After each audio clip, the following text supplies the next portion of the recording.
पंजाब के मुख्यमंत्री आदरणीय सरदार प्रकाश सिंह जी बादल जी, केंद्र में मंत्रिपरिषद के मेरे साथी और पंजाब भारतीय जनता पार्टी के अध्यक्ष श्रीमान विजय सांपला जी, केंद्र में मंत्रिपरिषद के मेरे साथी श्रीमान नरेंद्र सिंह, श्री अविनाश राय खन्ना, श्री प्रभात झा, संसद में मेरे साथी श्रीमान नरेश गुजराल जी,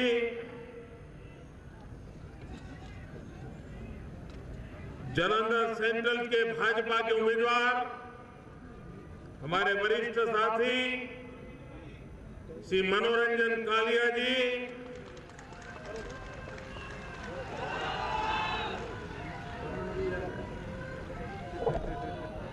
लुधियाना उत्तर से भाजपा उम्मीदवार श्री प्रवीण बंसल जी,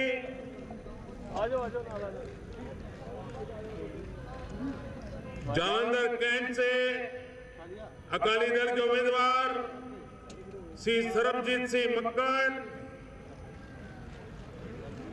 आदमपुर से अकाली दल के उम्मीदवार श्रीमान पवन कुमार टीनू जी, जालंधर पश्चिम से भाजपा उम्मीदवार श्री मोहिंदर भगत जी,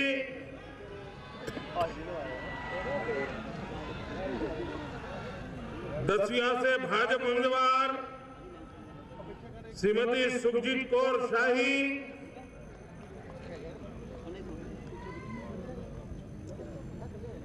जालंधर उत्तर से उम्मीदवार श्री केडी भंडारी जी,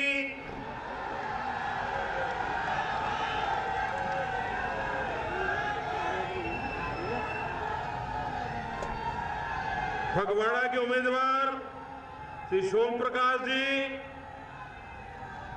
लुधियाना पश्चिम के उम्मीदवार श्री कमल चेटली जी, शाहकोट के अकाली दल के उम्मीदवार श्री अजीत सिंह कोहार, होशियारपुर से भाजपा के उम्मीदवार श्रीमान टिकनशान सूद, लुधियाना सेंट्रल से भाजपा के उम्मीदवार श्रीमान गुरुदेव शर्मा जी,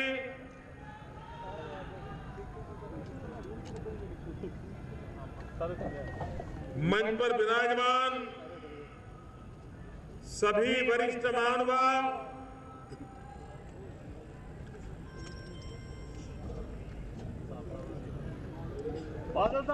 मुकेरिया से श्री अरुणेश शकील जी, सर नाम आ जाओ बादल साहब, श्रीमान सुखदेव सिंह जी,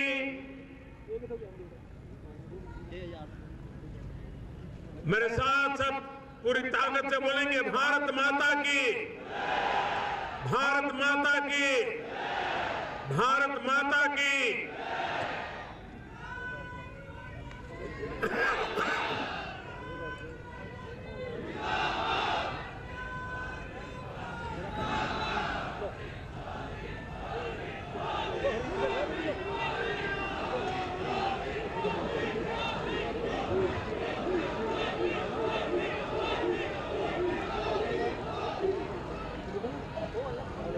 एक तरफ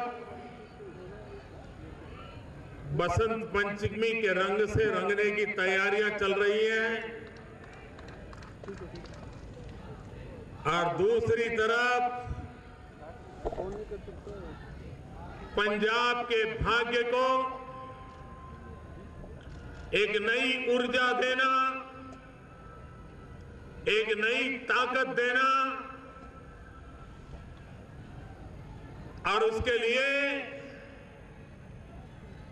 पंजाब चुनाव के मैदान में खड़ा। भाइयों बहनों,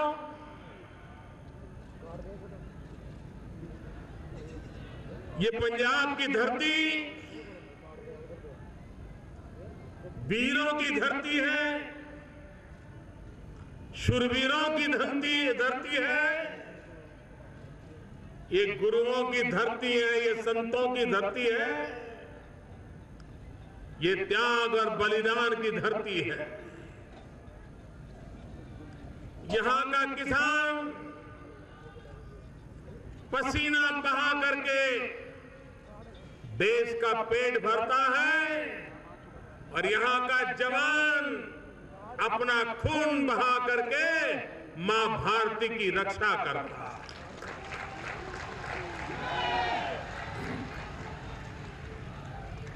हिंदुस्तान में प्रदेश तो बहुत है, लेकिन पंजाब प्रदेशों से भी ज्यादा कुछ और है। पंजाब की आन बान शान भारत का माथा ऊंचा करती है। हिंदुस्तान का कोई बच्चा ऐसा नहीं होगा, हिंदुस्तान का कोई नागरिक ऐसा नहीं होगा जिसने पंजाब की धरती से निकले हुए गेहूं से अपना पेट न भरा हो, ऐसा कोई देश में इंसान नहीं। ये पंजाब की धरती देने वालों की धरती है। ये पंजाब की धरती जब जब देश को जरूरत पड़ी, सीना तान करके कोई खड़ा रहा, तो ये हमारा पंजाब खड़ा रहा है। देश के लिए कुछ कर दिखाने के लिए मौका आया तो पंजाब ने करके दिखाया। और इसलिए भाइयों बहनों, ये बड़े दुख की बात है कि कुछ लोग निजी स्वार्थ के कारण राजनीति के अहम मुद्दों पर चर्चा करने का सामर्थ्य न होने के कारण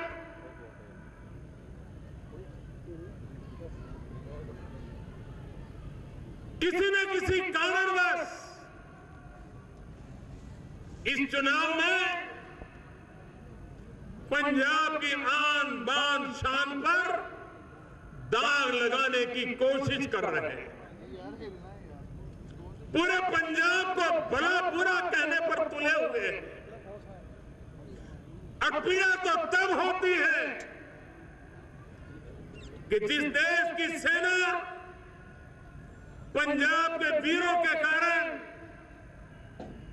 त्याग और बलिदान के कारण, डिसिप्लिन के कारण, डेडिकेशन के कारण गर्व अनुभव करती है, उस पंजाब के युवकों को अपने राजनीतिक स्वार्थ के लिए बड़ा बुरा कहा जाए, बदनाम किया जाए, न जाने कैसे कैसे शब्द उनके लिए प्रयोग किए जाए। क्या राजनीति इतनी नीचे स्तर पर चली जाएगी? मैं पंजाब के नौजवानों से आज कहना चाहता हूं, राजनीति अपनी जगह पर है, लेकिन देश और दुनिया में पंजाब के नौजवानों की छवि जिन्होंने खराब की है, पंजाब के नौजवानों को दुनिया में जा जा करके बदनाम करने का पाप किया है, ऐसे लोगों को पंजाब के वास्ते, पंजाब के गौरव के वास्ते, पंजाब की आन बान शान के वास्ते ऐसी सजा दीजिए ताकि कोई फिर से पंजाब पर उंगली उठाकर देखे नहीं।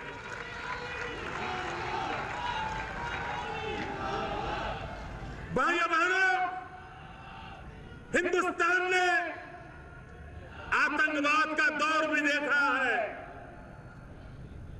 पंजाब में हिंदू सिख एकता को संकट का दिन भी देखा है, निर्दोषों को मरते हुए देखा है, लेकिन उसके बावजूद भी हिंदुस्तान के किसी बेटे ने पंजाब पर शक नहीं किया था। पंजाब की आन बान शान पर दाग लगाने का किसी ने प्रयास नहीं किया था। इतने बुरे हाल आए थे, उसके बाद भी पंजाब पर भरोसा पूरे हिंदुस्तान ने हमेशा हमेशा रखा था। आज उसी पंजाब को कटघरे में खड़ा कर दिया जाए। पंजाब के स्वाभिमान के लिए, पंजाबियों के स्वाभिमान के लिए, पंजाब के नौजवानों के गौरव के लिए, पंजाब को बदनाम करने वालों को सजा करने के लिए ये चुनाव है। और इसलिए मैं भाइयों बहनों आज जालंधर की धरती से पूरे पंजाब को आह्वान करता हूं। भाइयों बहनों, देश में दलों को भी देखा है और आपने नेताओं को भी देखा है। ये कांग्रेस पार्टी पता ही नहीं चल रहा है इसका रंग क्या है, रूप क्या है, राह क्या है, कुछ पता ही नहीं चल रहा है।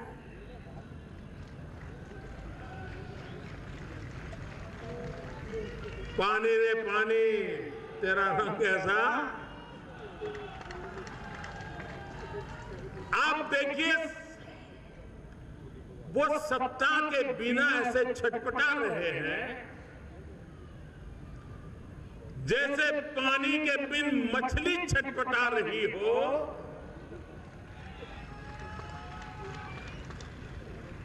परेशान परेशान महसूस हो रहे हैं। 5 साल पहले जब चुनाव चल रहा था, वो घर में बैठे बैठे तय करके बैठ गए थे, दर्जी को बुला लिए थे, कपड़ों की सिलाई करवा रहे थे, शपथ लेना है।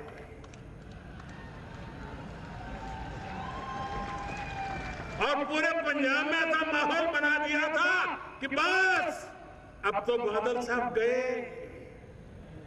लेकिन ये पंजाब की जनता है, उनकी समझदारी को कम मत आंकिए। 5 साल पहले जैसे चौंकाना परिणाम दे दिया था। भाइयों बहनों, बादल साहब की तपस्या ऐसी है, बादल साहब का समर्पण ऐसा है कि फिर एक बार पंजाब बादल साहब को मुख्यमंत्री देखना चाहता है।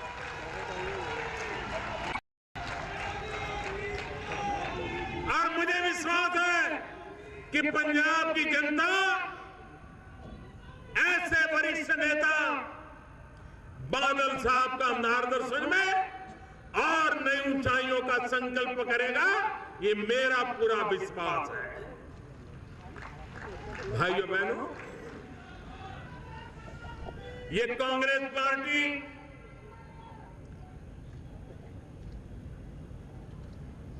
बड़ी कमाल की पार्टी है।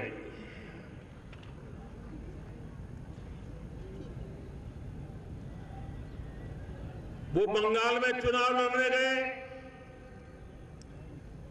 कैसे भी करके अपने आप को बचाना है,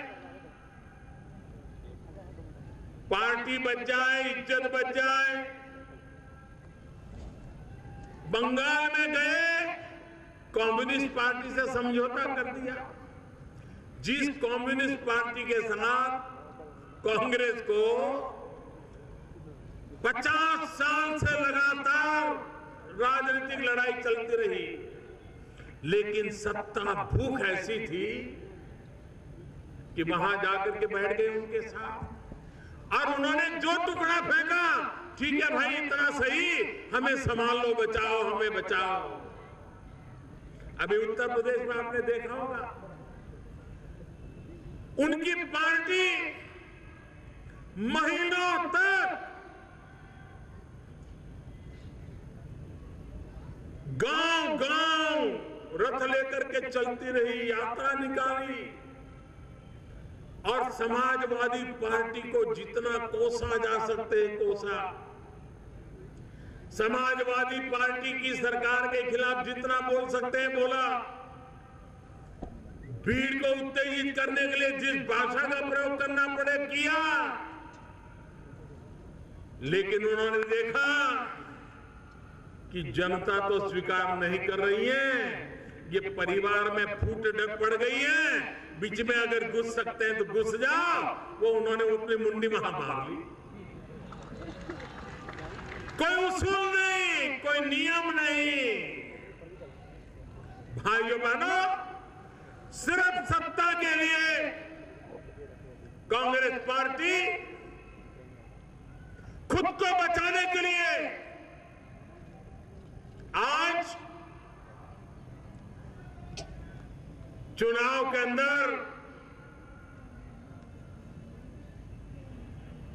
कैसे भी करके कुछ दे दो, इस हाल से गुजर रही है। जो नाव डूब चुकी है, जिस नाव में कुछ बचा नहीं है, क्या पंजाब के लोग ऐसी नाव में कदम रखने की सोचेंगे भी क्या?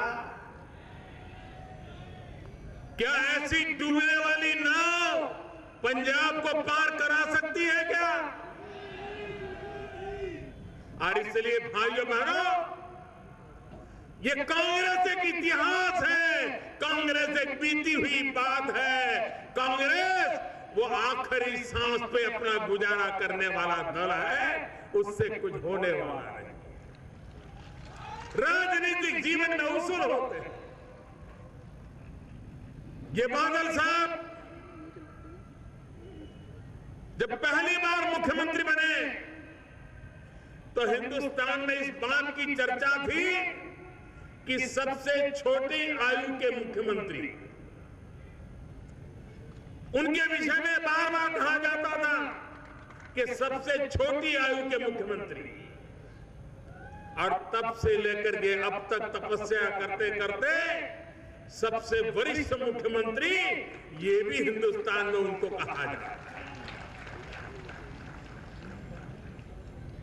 आप कल्पना कर सकते हैं, जब हिंदू सिख एकता में दरार पड़ गई थी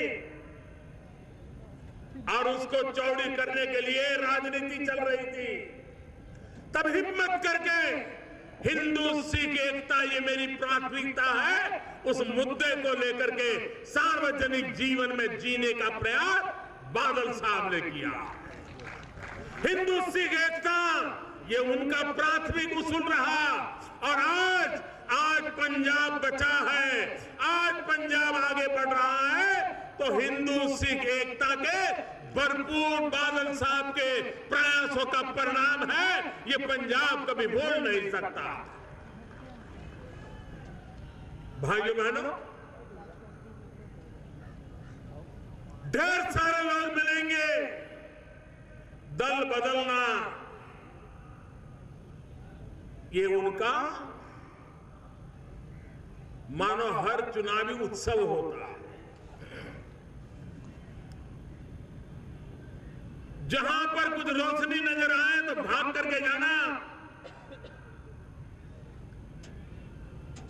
ऐसे बहुत दल और दलों के लोग देखे हैं आपने।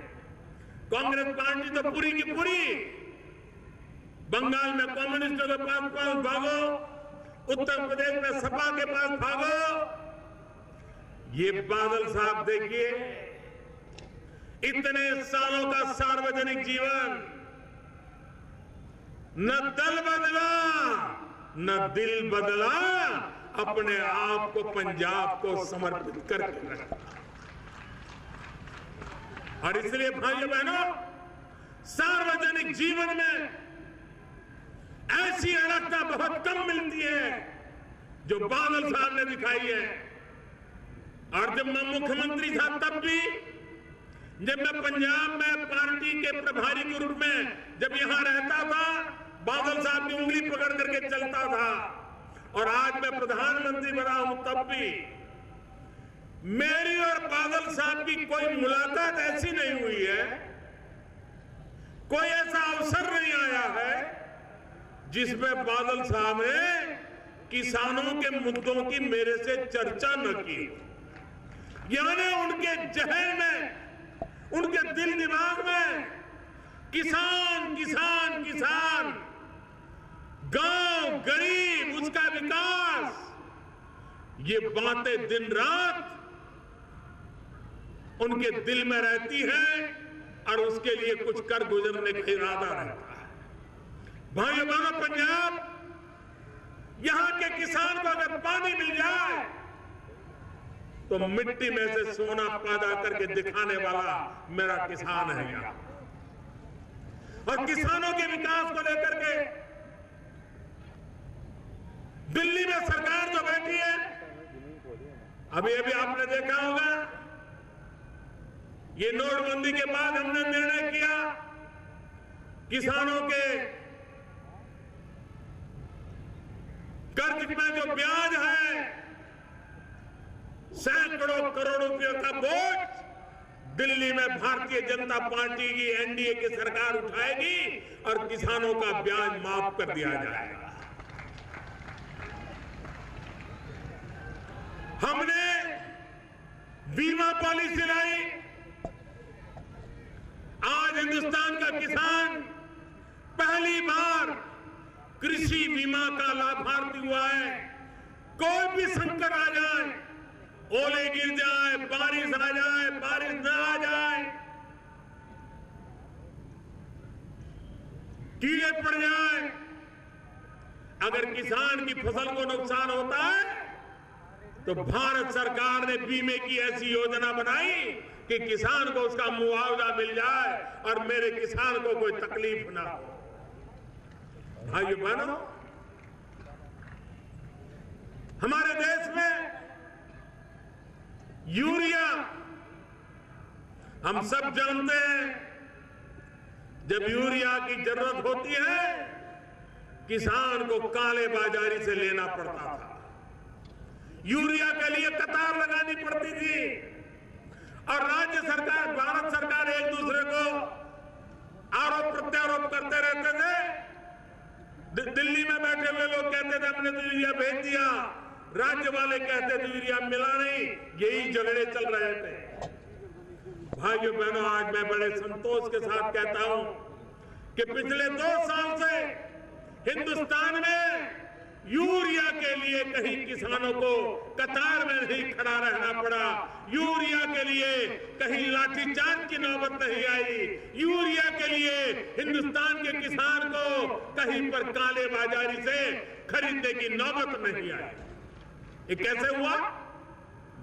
रातों रात कारखाने नहीं लगे, रातों रात यूरिया का उत्पादन नहीं बढ़ा है। हमने चोरी को रोका है, भ्रष्टाचार को रोका है, बेईमानी को रोका है और उसके कारण जो यूरिया कारखानों में चला जाता था, केमिकल फैक्ट्रियों में रॉ मटेरियल के रूप में चला जाता था, हमने यूरिया का नीम कोटिंग कर दिया और नीम कोटिंग करने के कारण अब 1 ग्राम यूरिया भी खेती के सिवाय किसी के काम आ नहीं सकता है और इसलिए यूरिया की चोरी बंद हो गई और किसानों को उसका लाभ हो गया। जब नीम कोटिंग यूरिया दिया तो मैंने कमेटी बिठाई, मैंने कहा जरा अध्ययन करो भाई क्या फायदा हुआ है। मार्केट में तो फायदा हुआ, यूरिया उपलब्ध हुआ, भ्रष्टाचार खत्म हुआ, लेकिन किसान को भी प्रति एकड़ यूरिया की आवश्यकता कम हो गई, प्रति एकड़ उसकी उत्पादन में वृद्धि हो गई। किसान के तो दोनों हाथ में लड्डू आ गए।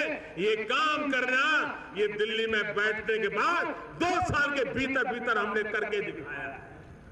भाइयों बहनों, हमारी समस्याओं का समाधान विकास में है। अगर राजनीति राजनीति करनी है तो विकास की करो, विनाश की राजनीति तो 70 साल तक देश ने देखी है और उस बर्बादी का फल आज देश की युवा पीढ़ी भुगत रही है। और इसलिए आप मुझे बताइए, एसवाइएल नहर, क्या पंजाब के किसान को पानी नहीं चाहिए? क्या पंजाब के किसान को पानी नहीं मिलना चाहिए? जो हिंदुस्तान का पेट भरता है, उस किसान की धरती मां को पानी से भरना नहीं चाहिए? भाइयों बहनों, किसान को पानी मिलना चाहिए।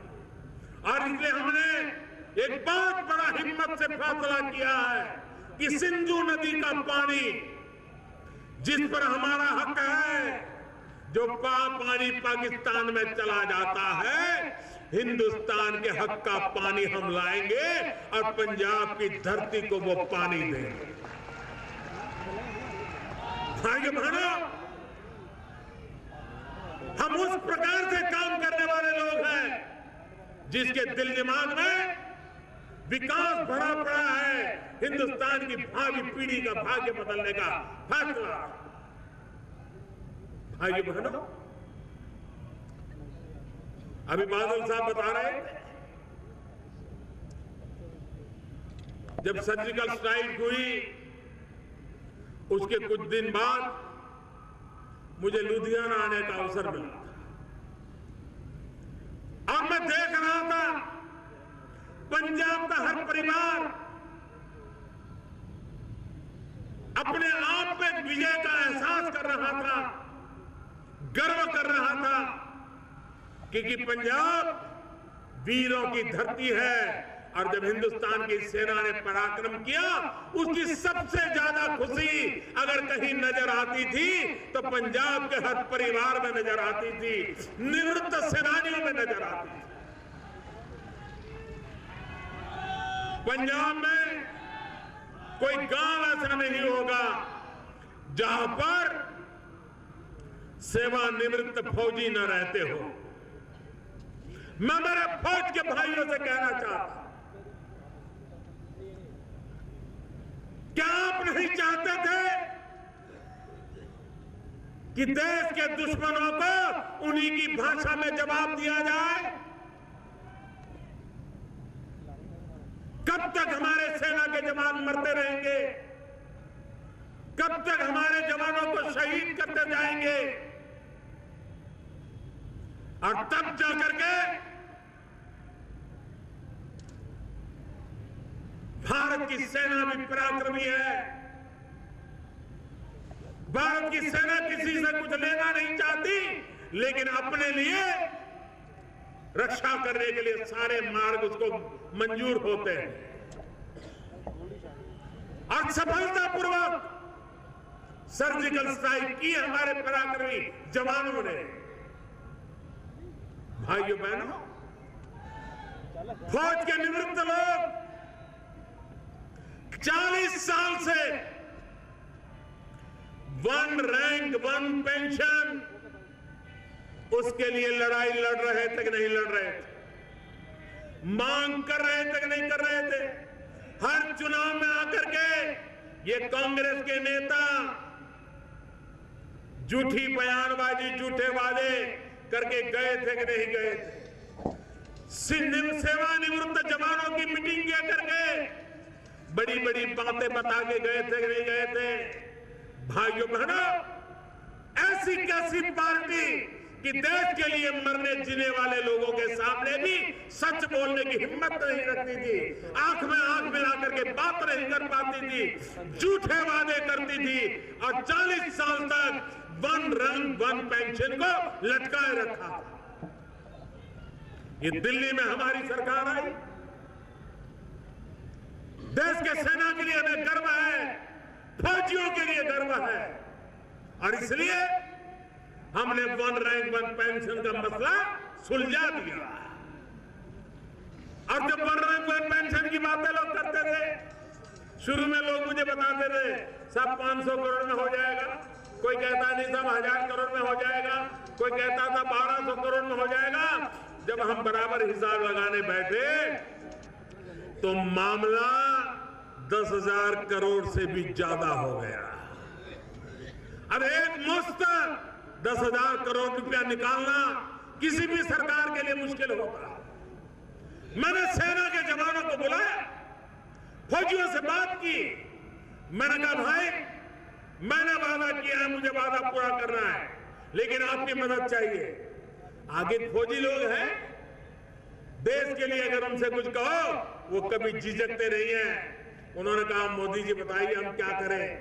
हमने कहा भाई ये 1 रैंक 1 पेंशन का जो पैसा है मुझे देना है, लेकिन एक साथ नहीं दे पाऊंगा, 4 किस्त में दूंगा, 4 टुकड़ों में दूंगा। इतनी आप मेरे लिए सहूलत कर दीजिए। और मैं मेरे फौजियों को नमन करता हूं, उन्होंने 1 मिनट में मेरी बात मान ली। 10,000 करोड़ में से 6,000 करोड़ रुपया अब तक दे चुके हैं और इस बजट के बाद आगे का भी उनको दे दिया जाएगा। भाइयों बहनों, सरकार में विश्वसनीयता होती है, सरकार वादों की पक्की होती है और सरकार उस काम को करती है।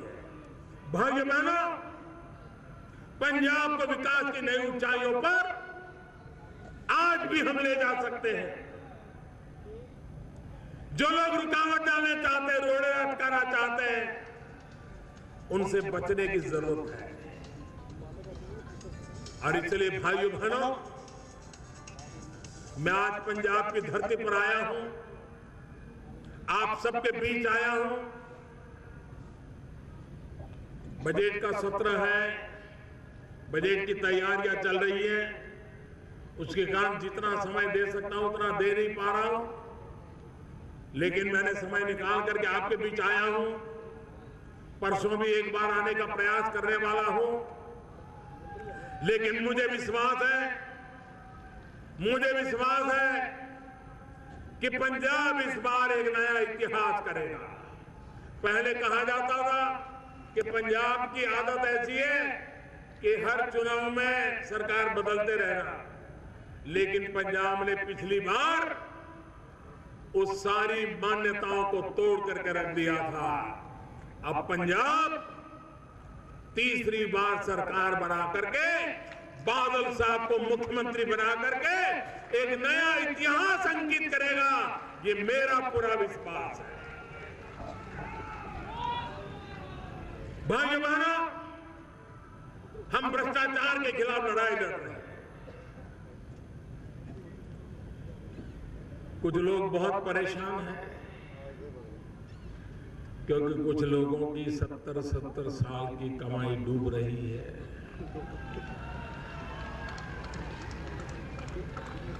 लूट करके जमा किया, वो खतरे में पड़ गया है।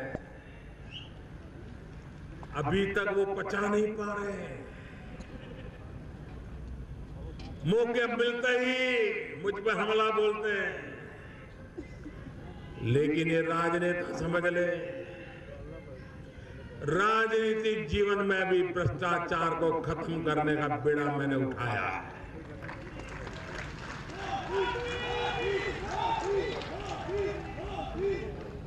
ये भ्रष्टाचार देश के युवाओं के भविष्य के साथ खिलवाड़ करता है। ये भ्रष्टाचार गरीबों के हक को छीन लेता है। ये भ्रष्टाचार मध्यम वर्गीय व्यक्ति को अपने जीवन जीने के लिए जितनी सामान्य आवश्यकता है उससे भी रोक देता है। भाइयों बहनों, ये काला धन भ्रष्टाचार, इसकी लड़ाई रुकने वाली नहीं है। मैं बता के रखता हूं जी, मेरे लिए राजनीतिक मुद्दा नहीं है, मेरे लिए हिंदुस्तान के भविष्य को निर्माण करने का एक प्रण लेकर के निकला हूं और इसलिए इस काम को कर रहा हूं।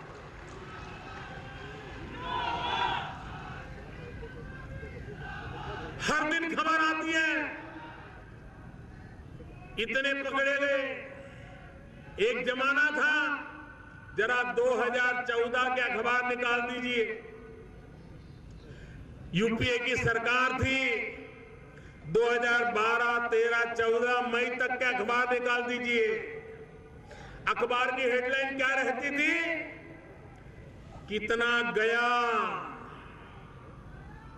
कोयले में कितना गया, 2G में कितना गया, लाखों गए कि अरबों गए कि करोड़ों गए। नोटबंदी के बाद खबर आती है कितना आया, पहले खबर आती थी कितना गया। हर दिन खबर आती थी। अभी तो कर्नाटक में कांग्रेस सरकार के मंत्री के घर में से 150 करोड़ से ज्यादा नई नोटें पकड़ी गई। लेकिन भाइयों बहनों, न कांग्रेस उनको मंत्री पद से हटाने के लिए सोच रही है, न टीवी मीडिया में उसकी कोई चर्चा हो रही है। 150 करोड़ से ज्यादा रकम कांग्रेस के कर्नाटक के मंत्री के घर से मिल जाए और सब कुछ जैसे कुछ हुआ ही नहीं है। आप मुझे बताइए, लूटने वालों की ताकत कितनी ज्यादा है इसका अंदाज आ सकता है। उनके रूट कितने गहरे हैं इसका अंदाज आता है। और इसलिए भाइयों बहनों, आप मुझे बताइए ये लड़ाई कितनी कठिन है। आप मुझे बताइए, ऐसी कठिन लड़ाई क्या मैं आपके बिना लड़ सकता हूं? आपके बिना लड़ सकता हूं? आपकी मदद के बिना लड़ सकता हूं? आपकी मदद के बिना बेईमानों को ठीक नहीं कर सकूंगा। और इसलिए मेरे भाइयों बहनों, मुझे आपका साथ चाहिए, मुझे आपका सहयोग चाहिए। इस देश से भ्रष्टाचार को मिटाने के लिए सहयोग चाहिए।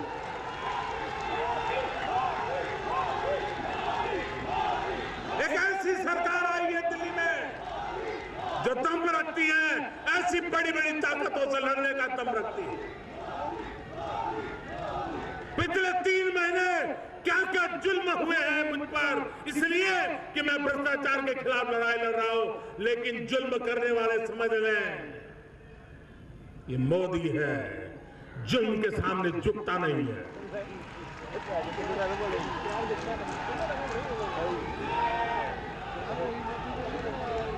मैं लड़ाई लड़ रहा हूं, देश के लिए ईमानदारी की लड़ाई लड़ रहा हूं, ये गरीबों के हक की लड़ाई लड़ रहा हूं, बेईमानी के खिलाफ लड़ाई लड़ रहा हूं। आप मुझे बताइए, किसी भी बच्चे को नौकरी चाहिए सरकार की तो इंटरव्यू होता था। अब मुझे बताइए, 1 मिनट के इंटरव्यू में क्या पता चल जाता है ये कौन है, कैसा है और उसको रख लो? भाइयों बहनों, ये इंटरव्यू सिर्फ परिचित लोगों को नौकरी दिलाने का, भ्रष्टाचार कराने का खेल था। जान पहचान है, पैसे हैं तो इंटरव्यू में पास हो जाओगे, नहीं तो चक्कर काटते रह जाओगे। भाइयों बहनों, दिल्ली में एक ऐसी सरकार आई, हमने आकर के तय कर दिया कि वर्ग 3 और 4 जिसमें सबसे ज्यादा नौकरियां होती है, कोई इंटरव्यू नहीं करेंगे। तुमने पढ़ाई की है, अच्छे मार्क होंगे तो तुम्हें नौकरी मिल जाएगी। गरीब विधवा मां का बेटा घर बैठे नौकरी प्राप्त करने लग गया। भाइयों बहनों, आपको मालूम है हमारे देश में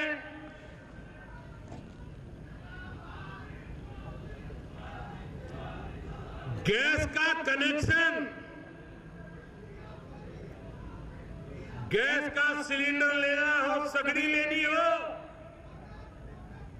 तो भी किसी एमपी की जरूरत पड़ती थी। एक जमाना था एमपी को 25 कूपन मिलती थी। अपने कार्य क्षेत्र में 25 परिवारों को गैस का सिलेंडर देने की सिफारिश करने की 25 कूपन। और उस एमपी साहब के घर में बड़े बड़े लोग कतार लगा के खड़े हो जाते थे कि बेटा बड़ा हो गया है, अलग रहने गया है, उसको अगर एक गैस का कनेक्शन मिल जाए तो अच्छा होगा। और एमपी साहब कहते थे अभी नहीं, अगले महीने आना। यह हाल था। और अखबारों में कभी कभी आता था कि गैस के कनेक्शन की कूपनें ब्लैक में बेची जाती है। भाइयों बहनों, 2014 का चुनाव याद कीजिए। 2014 का चुनाव लोकसभा का याद कीजिए।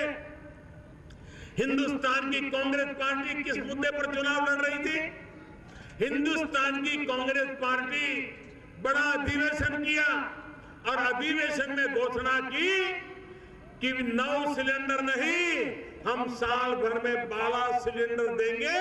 सिलेंडर 9 मिले कि 12 मिले, इसके आधार पर दिल्ली में सरकार बनाने का कांग्रेस ने वादा किया था। ये हाल है कांग्रेस का। हम आए, हमने सारा देखा, मैंने कहा ये क्या बात कर रहे हो भाई, ये काहे का भ्रष्टाचार हो रहा है। मैंने जनता जनार्दन को रिक्वेस्ट की कि अगर आपके पास आर्थिक रूप से अगर तकलीफ नहीं है तो देश के गरीबों के लिए आप अपनी सब्सिडी छोड़ दीजिए। भाइयों बहनों, मैं मेरे देशवासियों के सामने सर झुकाता हूं। 1.25 करोड़ लोगों ने सामने से अपनी गैस की सब्सिडी छोड़ दी और मैंने वो सब्सिडी उन गरीब माताओं को दी जो घर में लकड़ी का चूल्हा जलाते थे और गैस का कनेक्शन दे दिया। वो लोग 9 सिलेंडर की 12 सिलेंडर इसी के खेल खेल रहे थे, जबकि ये सरकार 3 साल में 5 करोड़ गरीब परिवारों को गैस का सिलेंडर देने का काम कर रही है। अब तक 1.5 करोड़ से ज्यादा गैस कनेक्शन दे चुके हैं और आने वाले 3 साल के अंदर 5 करोड़ परिवारों में गैस का कनेक्शन देने का काम पूरा कर देंगे। इसलिए भाइयों बहनों, मेरी माताओं बहनों से मैं कहना चाहता हूं, गरीब मां जब चूल्हे में लकड़ी से चूल्हा जला करके खाना पकाती है,